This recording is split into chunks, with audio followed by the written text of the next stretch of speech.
Gospodin Stilinović, čestitamo na prolasku Hrvatska nogometna kupa. Po rezultatu nećemo puno. Papuk je dao ono što je mogao, u ovom trenutku su to veterani.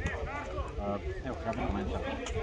Pa da, to je bilo nama jedan, čak neću reći noći trening, nego kako mi smo Rastrčavanje. rastrčali se. Ja sam tražio da igra momčad jednostavno, da igraju.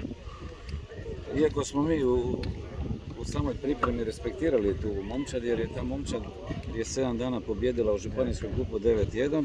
Mi smo mislili da su ipak nešto malo jači, ali oni su stvarno takvi kakvi jesu, mislim da treba biti, to je razlika. Mi smo praktički profesionalci, pripreme, svi su igrači igraju, neki su studenti, druga malo ih radi, tako da je bilo to i za očekivati, ali dečki su negdje pročitali na internetu da je rekord u Hrvatskom kupu 22 i onda i prvi strelac je Kramarić sa 9. I onda već kad su tu pa su iskoristili priliku da uđu u povijest, tako da su dali, ne znam koliko je završilo, 29 i Pilčić je dao 10-11 golova, tako da ako ih to veseli, zapisat će se, ali će doći i naš protivnik isto.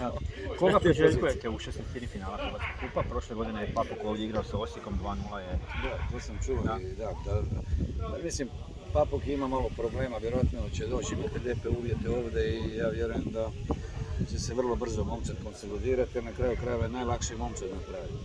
Tako da dovećete 2-3 igrača, vaši će stasati iz omladinskog pogona i evo opet je momčad tu. Glavno imate dobru infrastrukturu, odličan teren, ljudi su dobri, ovo mislim nema razloga da ta jedna kriza koja se desila i tako dalje, da ostavi nekog dubljeg traga. Tako da mislim da želim im da se brzo vrate i da naprave da je bila prva momčad, vjerovatno bi to bilo puno teže, ali...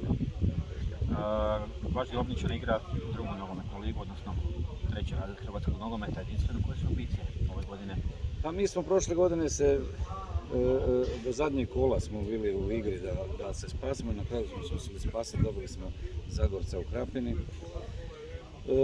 Pa ove godine je ambicija da bi to čim mirnije riješili, da pokušamo da izbjegnemo taj prošlogodišnji scenarij, pokušat ćemo da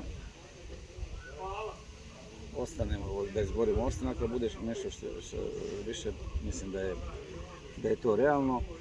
Nismo baš startali kako treba, ali imali smo jednu realnu šansu, cijela momčad ima koronu.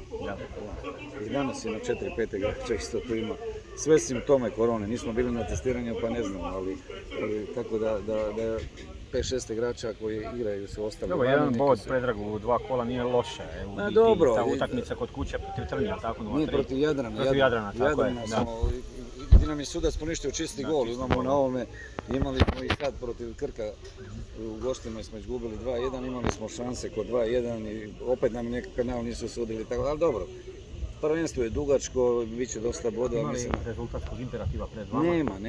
Nema. Afirmacija mladih igrača? Točno, mi smo jedna od najmlađih momčadi.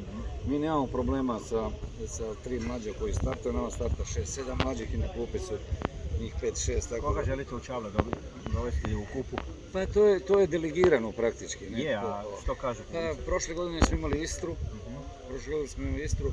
Bilo je čupavo do kraja, 1-1, u 90. nekoj smo dobili drugi gol, 2-1. Što kažu sada?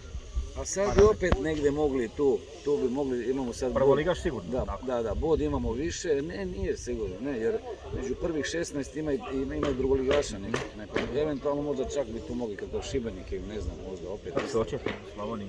Ma lijepo je, mislim, baš rekao sam, fino pala je kiša, tako da je bilo... Treća polovina. Da, hvala lijepo, već unaprijed. Hvala lijepo, drago vam da ste bili moji gosti, hvala.